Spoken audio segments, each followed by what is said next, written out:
apa kabarnya hari ini? Masih baik-baik aja kan? Di video kali ini kita akan melanjutkan cerita Donghua, Battle Truck Devon. Oke, nggak usah lama-lama lagi, kita langsung aja ke ceritanya.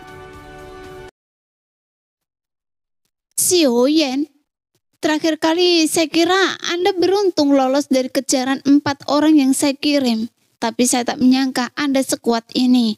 Tapi tidak peduli seberhebat apapun diri Anda hanyalah seorang patriark kecil klan Xiao.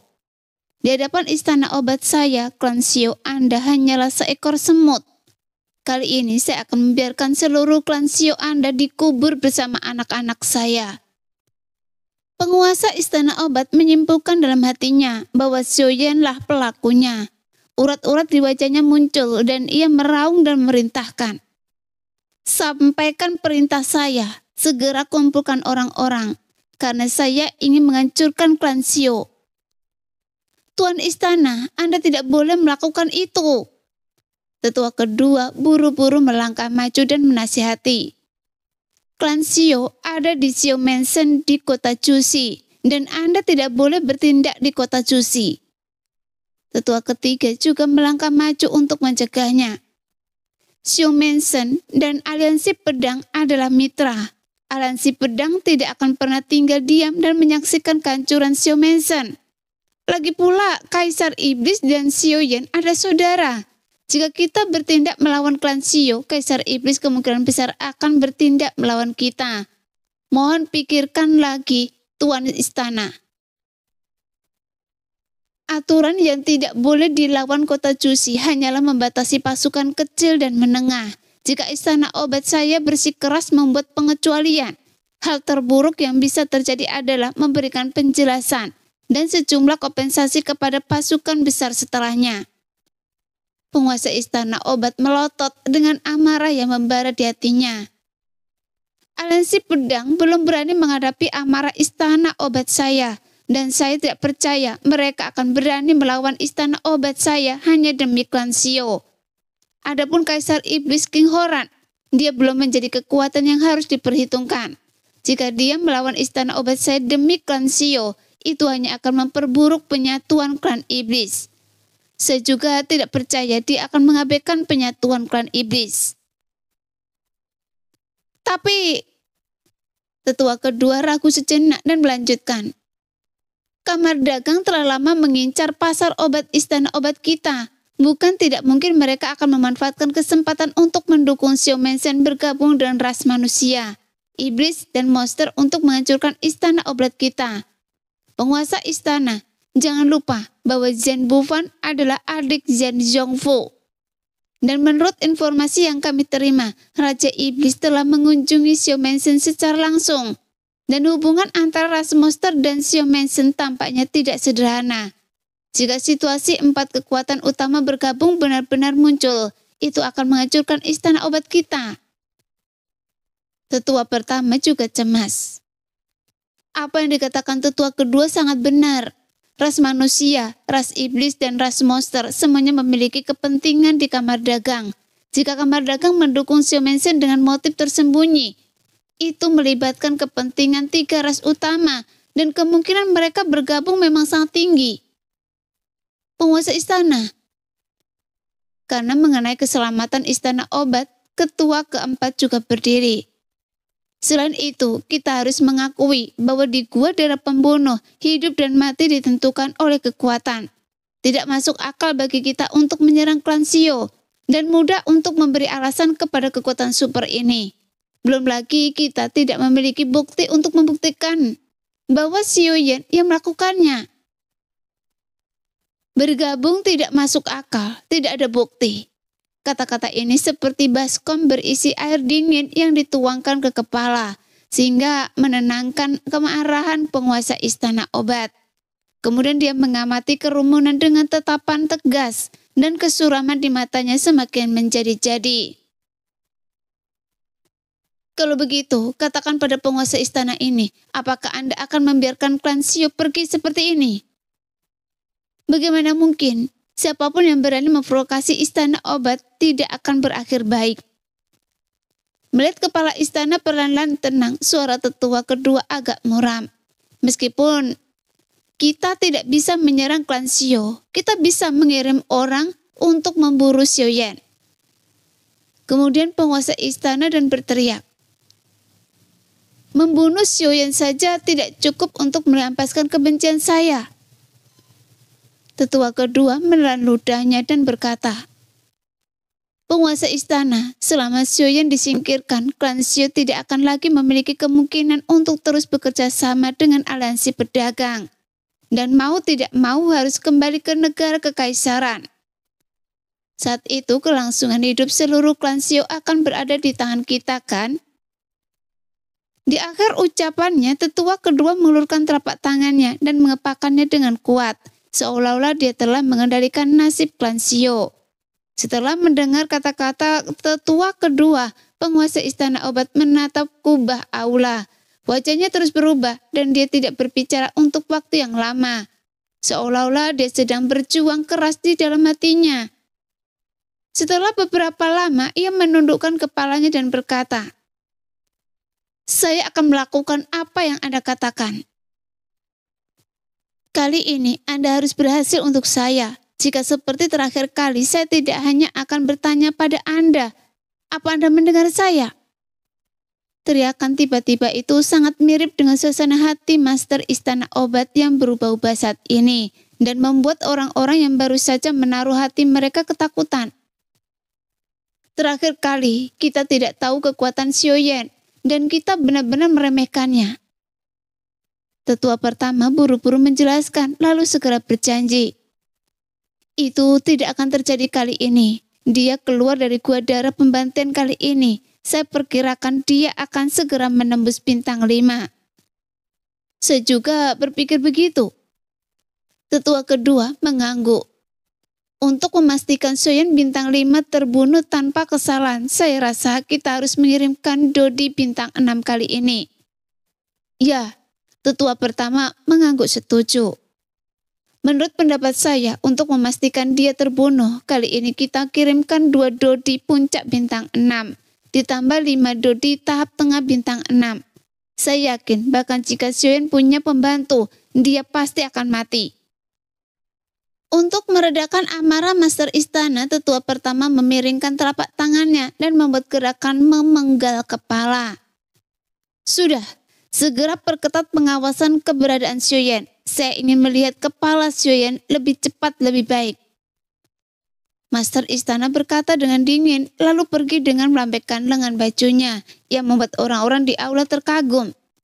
Pada saat yang sama, di aula markas jauh di dalam wilayah klan Iblis Jiwa, puluhan pria berpakaian hitam duduk bersila.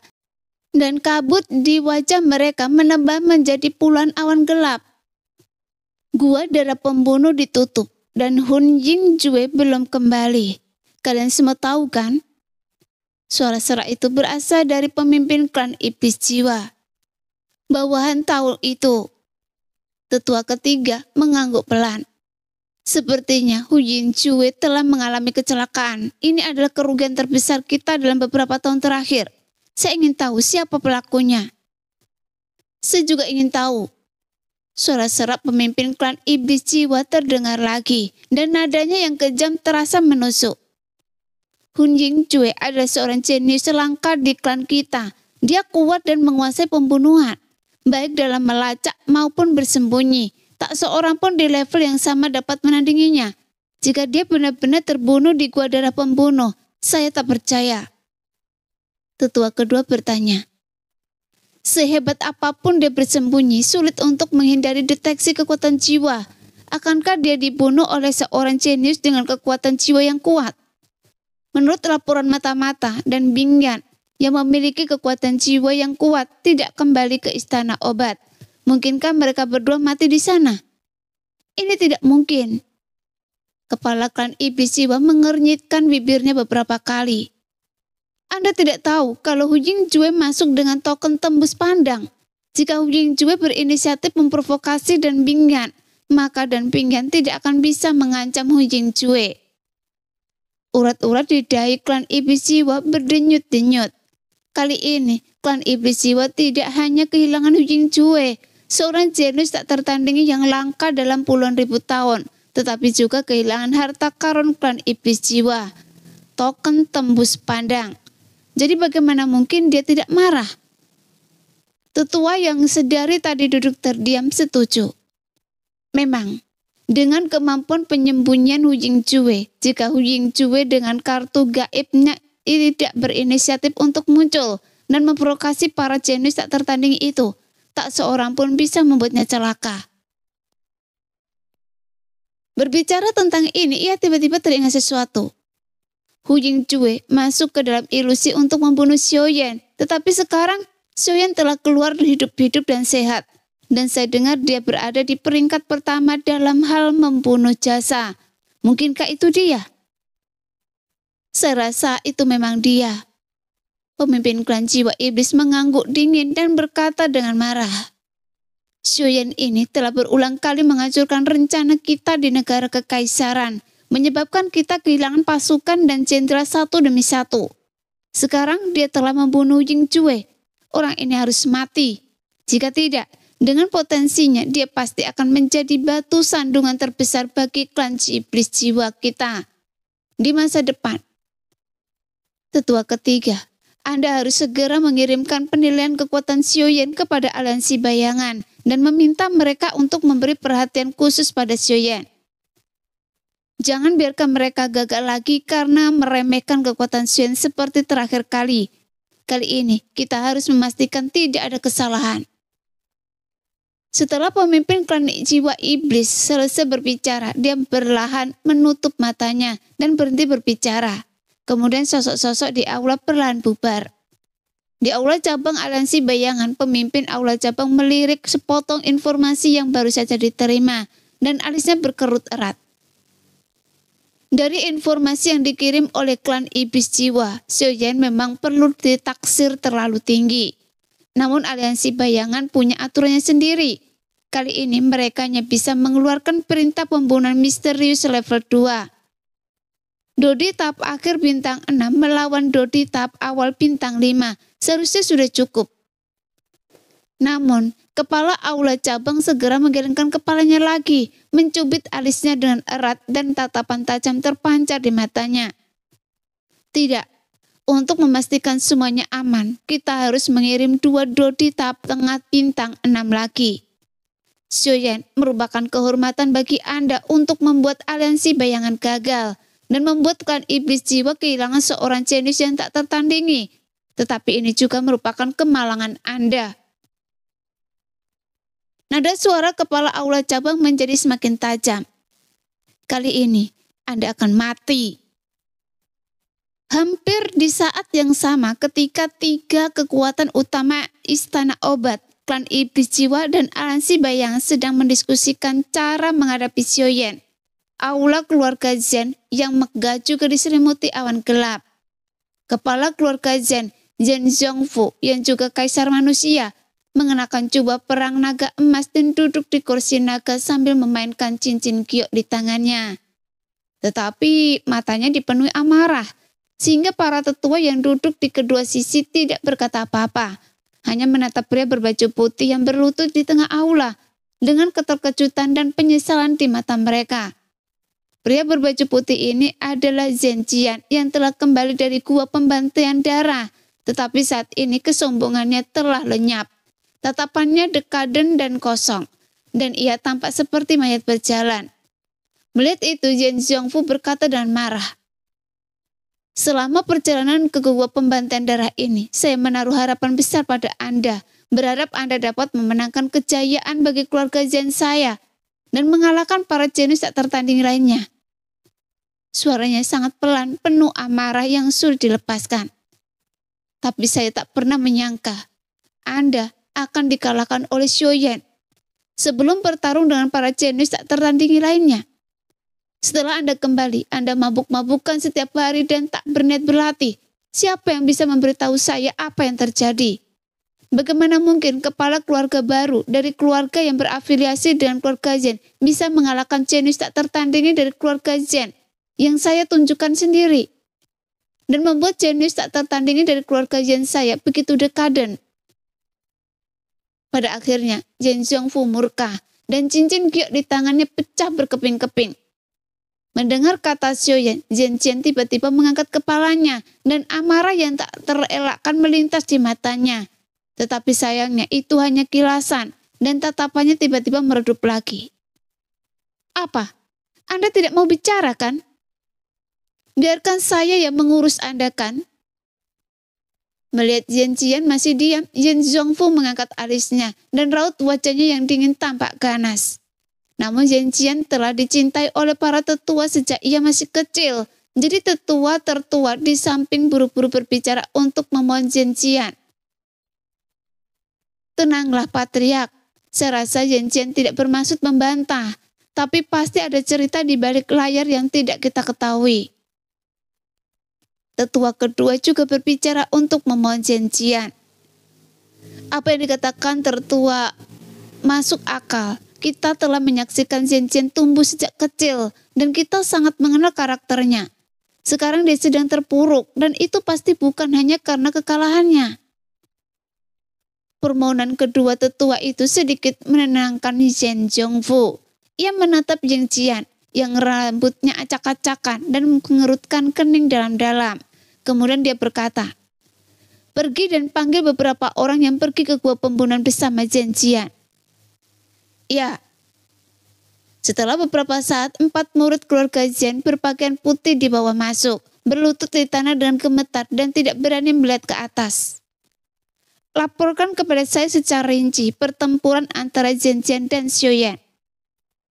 Di bawah tekanan tak kasat mata dari Zhen Xiongfu, seorang murid keluarga Zhen menyeka keringat dingin di dahinya, menekan rasa takut di hatinya.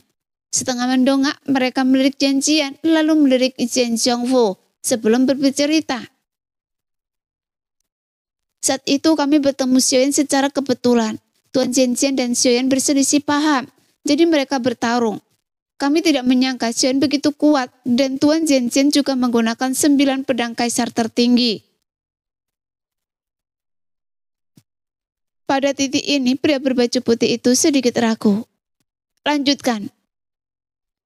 Mendengar bahwa Zhen Jian menggunakan 9 pedang kaisar tertinggi yang dianggap sebagai kejayaan keluarga Zhen oleh orang-orang di keluarga Zhen, nada suara Zhen Xiongfu sedikit terganggu. Ya Tuhan, muda Zhen Jian menggunakan 5 teknik pedang pertama bersama-sama, tetapi dikalahkan oleh Xiaoyan. Kemudian Tuan muda Zhen Jian tidak mau menyerah, jadi dia mengaktifkan jurus ke-6. Para tetua dan Zhen Xiongfu bingung. Jurus ke-6, bukankah Zhen Jian masih belum bisa mengaktifkannya? Tuan muda Zhen Jian memang menggunakan jurus ke-6, tetapi dia tidak bisa mengendalikannya sepenuhnya dan tidak bisa mengerahkan seluruh kekuatannya. Ya Tuhan, dia benar-benar bisa mengaktifkan jurus ke-6. Tetua kedua keluarga Zhen tak kuasa menahan diri untuk berseru. Dia bisa mengaktifkan jurus ke-6 dari 9 pedang tertinggi di usia semuda itu. Jadi dia pantas menjadi jenius tak tertandingi di keluarga Zhen kita. Namun begitu dia selesai bercerita, dia merasakan keheningan tiba-tiba di aula dan segera menyadari bahwa dia telah mengatakan hal yang salah. Dia segera batuk beberapa kali untuk mengganti topik. Apa hasilnya? Apa hasilnya?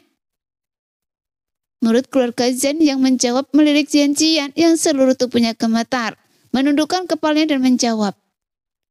Hasilnya tetaplah kekalahan yang menyedihkan. Apa? Dia masih gagal total setelah melakukan jurus ke-6.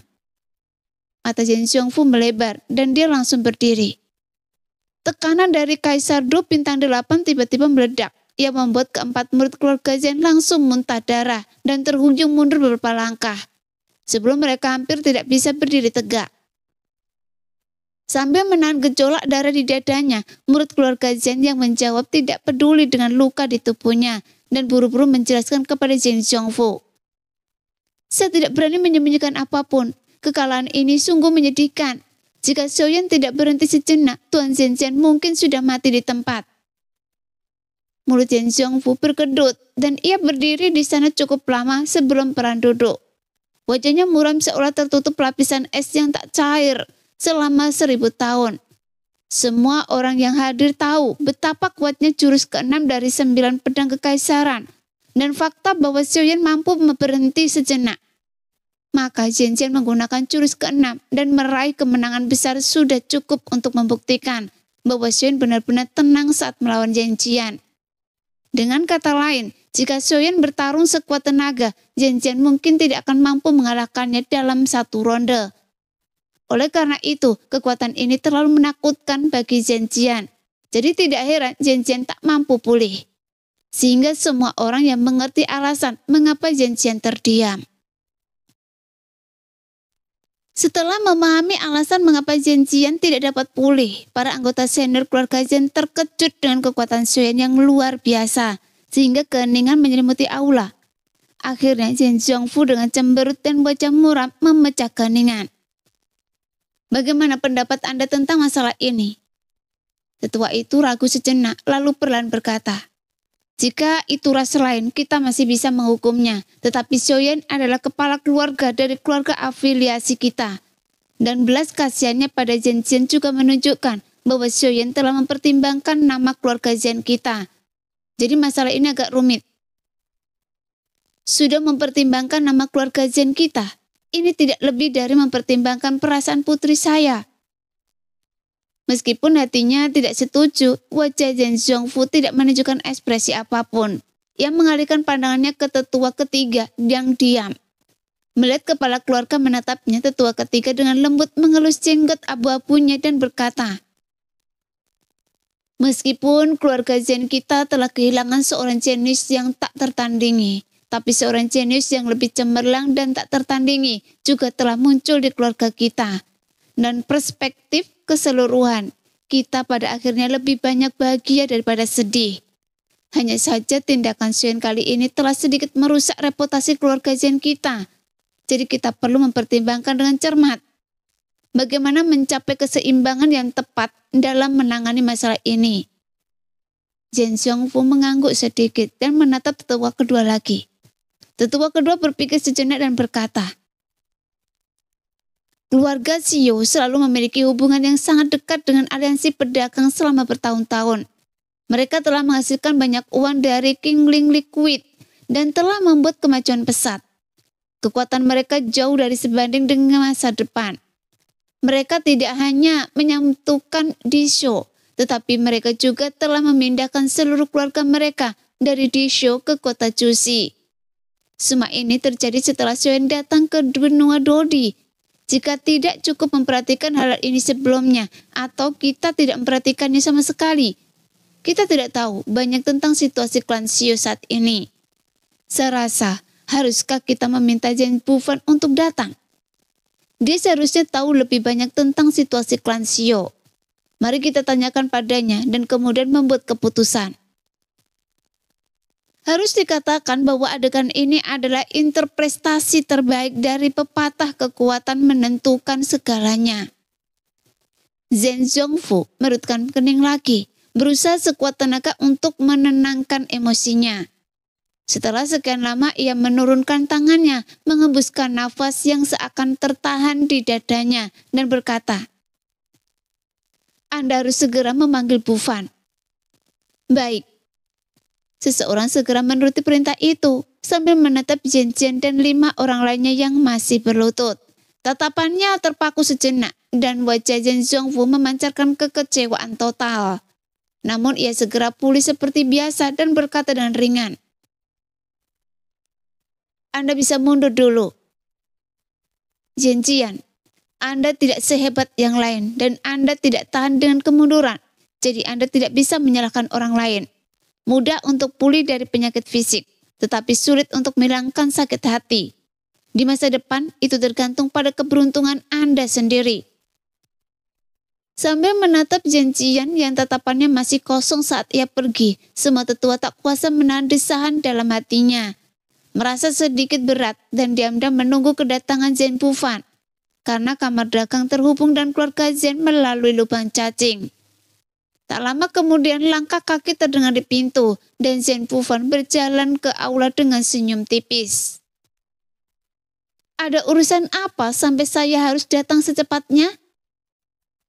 Kalau saya bilang sudah lama tidak bertemu dan secara khusus mengundang Anda minum teh, apa Anda akan percaya? Jelas, kedatangan Chen Bufan meredakan suasana hati Zheng Xiongfu yang tertekan. Tetapi ia tak banyak tersenyum ketika berdiri bersama para tetua untuk menyambutnya. Tentu saja saya tidak percaya. Chen Bufan tersenyum dan tatapannya menyapu wajah semua orang dan dia sudah bisa menebak dan jelas. Saudaraku, Anda meminta saya datang kali ini. Apakah ini ada hubungannya dengan Xiaoyan dan Zhen Ziyan? Tentu saja, saya tidak bisa menyembunyikannya dari Anda. Zheng Xiongfu tidak berniat berbahasa basi dengan Chen Bufan. Setelah Chen Bufan duduk, ia langsung ke intinya. Saya ingin tahu pendapat Anda tentang Xiaoyan. Rahasia Xiaoyan yang tidak saya ketahui dan perkembangan Xiao Mensen selama bertahun-tahun. Oh, Chen Bufan tertegun, tetapi dia tertawa dalam hati. Ketika saya mengenali sang pahlawan dengan mata tajam saya, Anda masih memamerkan keunggulan keluarga Zhen dan meremehkan keluarga Xiao. Sekarang Anda tahu betapa bijaknya saya saat itu, kan? Setelah tertegun, Chen Bufan tersenyum tipis dan berkata dengan tenang. Saya hanya punya 4 kata untuk menggambarkan Xiaoyan. Potensi tak terbatas dan di bawah kepemimpinan Xiaoyan yang tiba-tiba muncul. Dengan kekayaan yang menyaingi sebuah negara dan dukungan ramuan ajaib yang mumpuni, keluarga Xiao akan menjadi kelas 1 dalam waktu dekat. Jelas penilaian tinggi Chen Bufan mengejutkan semua tetua yang hadir. Karena kapan mereka pernah melihat Chen Bufan memberikan penilaian setinggi itu kepada seseorang atau suatu kekuatan. Jadi jantung Chen Bufan berdebar lebih kencang dan ia bertanya dengan suara berat. Tidak perlu membicarakan apa yang semua orang tahu, saya ingin tahu lebih detail. Jika Anda ingin tahu lebih detail, Anda harus bertanya pada putri kesayangan Anda. Dia mengelola seluruh Xiao Mensen untuk Xiaoyan. Dia tahu jauh lebih banyak daripada saya. Jadi dia seharusnya tahu segalanya. Chen Bufan tersenyum ketir. Tapi berdasarkan apa yang saya tahu, itu sudah sangat menakutkan. Katakan pada saya. Chen Bufan berkata dengan serius. Sejujurnya, saya sudah berusaha keras dan menghabiskan banyak uang untuk bekerja sama dengan Xiaoyan. Selain melihat 2 ramuan di pasaran yang bisa mendatangkan keuntungan besar bagi kamar dagang, saya juga curiga dia punya resep yang lebih baik. Tetua tertua keluarga Zhen menghela nafas dingin. Kedua ramuan itu hampir menguasai seluruh pasar ramuan pemulihan kelas bawah benua Dodi. Anda bilang Xiaoyan punya resep yang lebih baik. Itu tidak berarti. Chen Bufan mengangguk serius. Fakta telah membuktikan bahwa dia memang punya resep. Namun kecuali personel inti Xiao Mensen, orang luar tidak tahu. Dan saya hanya belajar sedikit dari Zeni. Zheng Xiongfu juga sedikit gelisah dan bertanya dengan cemas. Lalu, apakah Anda samar-samar tahu resep apa itu? Senyum ketir Chen Bufan semakin lebar. Saya juga ingin tahu, tapi sayangnya putri kesayangan Anda telah merahasiakannya dengan baik. Bahkan sebagai paman, dia hanya mengatakan bahwa itu adalah resep yang sangat luar biasa. Dalam hal ini, ramuan Xiaoyan digunakan untuk mengolah kekuatannya sendiri atau untuk meningkatkan kekuatannya sendiri. Visi Zheng Xiongfu tentu saja tidak lebih buruk dari Chen Bufan, dan dia langsung menebaknya dengan tepat. Dengan kata lain, kekuatan Xiao Mensen atau Xiaoyan akan mengalami lompatan kualitatif di masa depan. Kalau begitu, kenapa kita tidak? Tetua kedua langsung cemburu dan membuat gestur yang memfamiliar bagi semua orang. Apakah tetua kedua bermaksud merampok? Chen Bufan menatap tetua kedua sambil tersenyum. Keluarga Zhen merampok keluarga afiliasinya sendiri. Bayangkan saja, jika ini terbongkar, bagaimana kakak tertua saya bisa terus menjadi kaisar? Bagaimana keluarga Zhen bisa menghadapi yang lain? Melihat tetua kedua tersipu malu, tawa Chen Bufan semakin dingin. Setahu saya, karakter Xiaoyan lebih baik mati daripada hidup dalam aib. Jika Anda terlalu menekannya, paling-paling kita akan putus dan Anda tidak akan mendapatkan apa-apa. Di akhir percakapan, Zhen Bufan berkata dengan dingin, "Lagi pula, Anda belum tentu berani merampok." "Bufan, apa maksud Anda? Tidak bisakah keluarga Zhen saya menyentuh klan Xiao?" Meskipun usulan tetua kedua agak berantakan, bagaimanapun juga tetua kedua adalah anggota senior keluarga Zhen. Tapi Zhen Bufan terus-menerus memprovokasinya, sehingga Zhen Zhongfu mau tidak mau merasa sedikit kesal. Zhen Bufan berkata dengan enteng, "Bisa saja disentuh, tapi harganya mungkin tak terjangkau bagi keluarga Zhen." Melihat wajah para tetua dan Zhen Zhongfu yang tiba-tiba muram, Zhen Bufan menyesap teh harum itu dan melanjutkan, "Marga saya juga Zhen, jadi sebaiknya saya katakan saja langsung. Kalian pasti sudah dengar tentang Raja Monster yang membawa orang-orang mengunjungi Xiao Mansion, kan?" Tetua ketiga membulutkan kening dan merenung. Memang benar, Raja Monster secara pribadi membawa orang-orang mengunjungi Xiao Mansion, tapi bukan berarti ras monster akan membela Xiaoyan. Zhen Bufan mendengus dan tertawa. "Tidak. Tahukah kalian kenapa Raja Monster membawa orang-orang ke Xiao Mansion? Itu untuk menyambut gadis suci ras monster. Dan gadis suci ras monster ditemukan oleh Xiaoyan, sehingga berhasil kembali ke ras monster. Hanya untuk masalah ini, ras monster tidak akan tinggal diam dan tidak berbuat apa-apa terhadap urusan klan Xiao. Dan saya juga dengar Xiaoyan pernah membantu leluhur ras monster. Benarkah?" Semua orang terkejut dengan kata-kata Zhen Bufan dan tiba-tiba menyadari alasan sebenarnya mengapa ras monster mengirim sejumlah besar elit. Sehingga Zhen Zhongfu tak kuasa menahan diri untuk menatap Xiaoyan dengan pandangan yang lebih tinggi. "Lagi pula, Anda seharusnya sudah tahu kabar bahwa King Horan akan pindah ke istana Raja Iblis, kan?" Melihat semua orang mengangguk, senyum Zhen Bufan semakin merekah. Lalu ia melanjutkan perlahan. "Pindah ke istana Raja Iblis berarti posisinya sebagai Raja Iblis telah diakui oleh sebagian besar klan Iblis. King Horan dan Xiaoyan memiliki hubungan khusus. Saya rasa tak seorang pun berani menyangkalnya. Sebelum memindahkan Xiaoyan, Anda harus mempertimbangkan perasaan King Horan. Tidak hanya itu, menurut laporan mata-mata ketika Xiaoyan keluar dari gua darah pembunuh, ada beberapa orang di sekitarnya." "Siapa?" Semua orang di keluarga Zhen tak kuasa menahan diri untuk tidak bertanya. Di antara mereka ada Hundun Bume dan hubungannya sangat dekat. "Apa? Xiaoyan juga bersama Hundun Bume?" Jelas Hundun Bume adalah tuan muda keluarga kekosongan dan semua orang harus sangat memperhatikannya. Jadi Zhen Bufan mengangguk. Meskipun hubungan mereka berdua masih harus diverifikasi, tapi bisa memiliki hubungan dengan keluarga kekosongan adalah hal yang luar biasa di benua Dodi. Setidaknya belum ada orang lain yang melakukannya selain Xiaoyan, dan potensi Xiaoyan sendiri juga luar biasa. Dalam waktu singkat, ia telah menjadi orang pertama di bawah bintang 5. Tanyakan saja kekuatan mana yang akan mengasingkan seorang jenius tak tertandingi seperti itu. Pada saat ini, kata-kata Zhen Bufan bergema di aula dan semua orang di keluarga Zhen terperanjat. "Jika Anda bukan saudara saya akan benar-benar meragukan apakah Anda seorang pelobi yang dikirim oleh Xiaoyan." Setelah tersadar dari keterkejutannya, wajah Zhen Zhongfu segera kembali normal. Tetapi jari-jarinya yang sedikit gemetar yang menunjukkan bahwa ia sedang tidak tenang saat itu. Jika sebelumnya ia masih sedikit marah atas penghinaan Xiaoyan terhadap keluarga Zhen, sekarang dia menjadi 2 kali lipat lebih berhati-hati. Karena semuanya sesuai dengan kata-kata Zhen Bufan.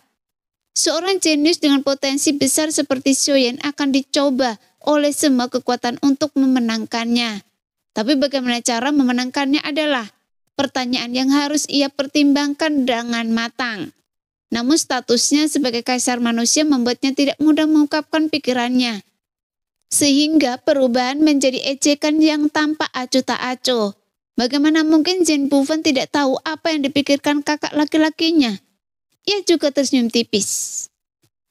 Tidak ada seorang pun di benua Dodi yang bisa meminta saya menjadi pelobi, kan? Kefasihan Anda masih setajam dulu. Jen Zhongfu bertepuk tangan dan tertawa, tetapi kemudian ia berhenti tersenyum, menatap Jen Bufan dan bertanya, karena Anda begitu mengagumi Xiaoyan, apa Anda punya saran bagaimana saya bisa memenangkan hati Xiaoyan? Bukan ide yang bagus. Jen Bufan menggelengkan kepalanya pelan. Namun karena Xiaoyan adalah anggota keluarga Zen dan sekarang menarik perhatian dunia, keluarga Zen harus menunjukkan rasa terima kasih. Menunjukkan rasa terima kasih? Mendengar percakapan antara sang patriark dan Jen Bufan, tetua kedua tahu bahwa masalah Xiaoyan yang melumpuhkan Zhenjian pada dasarnya sudah berakhir. Jadi dia berkata dengan sedikit kebencian di hatinya. Lalu bagaimana kita harus menunjukkan rasa terima kasih? Meskipun Xiaoyan memiliki potensi besar, pada akhirnya dia hanyalah patriark dari keluarga cabang keluarga Zen kita. Dan dia bersalah karena melumpuhkan Zhenjian. Kita harus memaafkan kesalahannya dan kemudian menunjukkan rasa terima kasih, kan? Oh, sepertinya tetua kedua masih merenungkan masalah Zhenjian. Zen Bufan menoleh dan menatap langsung ke arah tetua kedua dengan seringnya di wajahnya. Bagaimana mungkin seseorang yang mencapai hal-hal besar tidak memiliki sedikit kemurahan hati? Jika keluarga Zen selalu memberikan perhatian ekstra kepada klan Xiao, maka sedikit kebaikan akan membuat Xiaoyan sangat bersyukur. Sayangnya, pertumbuhan klan Xiao hingga hari ini tampaknya merupakan hasil dari usaha mereka sendiri, kan? Jen Zhongfu segera menambahkan, bagaimana Anda bisa tumbuh tanpa melalui kesulitan? Seekor elang muda yang berlindung di bawah sayap elang tidak akan pernah bisa terbang tinggi. Kepedulian keluarga Zen terhadap keluarga-keluarga afiliasinya bukanlah kepedulian seperti yang Anda bayangkan. Jen Zhongfu yang layak menduduki posisi tinggi dan memiliki rencana yang luar biasa. Melihat tetua kedua merasa malu dan hanya dengan beberapa patah kata, ia mengubah sikap dingin klan Xiao menjadi ujian bagi klan Xiao. Oh, lupakan saja, saya tidak ingin berdebat dengan Anda tentang masalah ini. Sekarang situasi Xiao Mansion sudah diketahui semua orang, dan saya cukup penasaran. Apa rencana Anda untuk klan Xiao? Saudaraku, Zen Bufan datang ke sini hanya untuk membantu Xiaoyan meredakan amarah Zen Zhongfu atas kelumpuhan Zhenjian, dan untuk mencoba mendapatkan lebih banyak keuntungan bagi Xiaoyan. Tapi dia tidak berniat berdebat dengan Zen Zhongfu, jadi dia mengajukan pertanyaan itu kembali kepada Zen Zhongfu dengan enteng. Setelah sedikit ragu, Zen Zhongfu membuat keputusan dalam hatinya. Setelah mendengarkan apa yang Anda katakan, saya memiliki pemahaman umum tentang situasi klan Xiao. Merupakan suatu kehormatan bagi keluarga Zen saya bahwa keluarga cabang dari keluarga Zen saya dapat mencapai prestasi seperti itu dalam waktu yang begitu singkat. Keluarga Zen selalu bermurah hati kepada anggota klan yang telah memberikan kontribusi, dan keluarga Zen pasti akan membantu dengan murah hati untuk kebutuhan klan Xiao. Melihat sikap kepala keluarga terhadap klan Xiao berubah drastis, bagaimana mungkin para tetua tidak memahami niat kepala keluarga? Jelas bahwa dia ingin mengikat klan Xiao dan keluarga Zen erat bersama dengan menjadi bantuan besar bagi keluarga Zen. Tentu saja mereka tidak lagi keberatan dan setuju satu demi satu. Kepala keluarga bijaksana.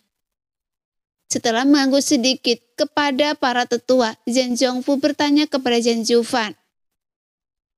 Anda memiliki hubungan dekat dengan Xiao Mansion dan saya masih membutuhkan saran Anda dalam hal ini. Ini benar-benar sulit bagi saya. Zen Bufan yang telah mencapai tujuannya tidak punya waktu untuk bergembira. Ia justru ditanya oleh Zen Zhongfu. Jadi dia merutkan kening dengan sedih. Dana, ramuan, klan Xiao ini tidak kekurangan. Untuk sementara, saya benar-benar tidak bisa memikirkan apa yang dibutuhkan klan Xiao. Benarkah? Awalnya diperkirakan dengan sumber daya keluarga Zen, memuaskan klan Xiao bukanlah tugas yang mudah. Namun setelah mendengarkan kata-kata Zen Bufan, Para tetua keluarga Zen awalnya sedikit bingung. Namun setelah memikirkannya dengan seksama, tampaknya memang seperti yang dikatakan Zen Bufan. Klan Shio pada dasarnya memiliki semua persyaratan untuk menjadi pasukan kelas 1 dalam beberapa tahun terakhir. Hal ini membuat para tetua tertekan.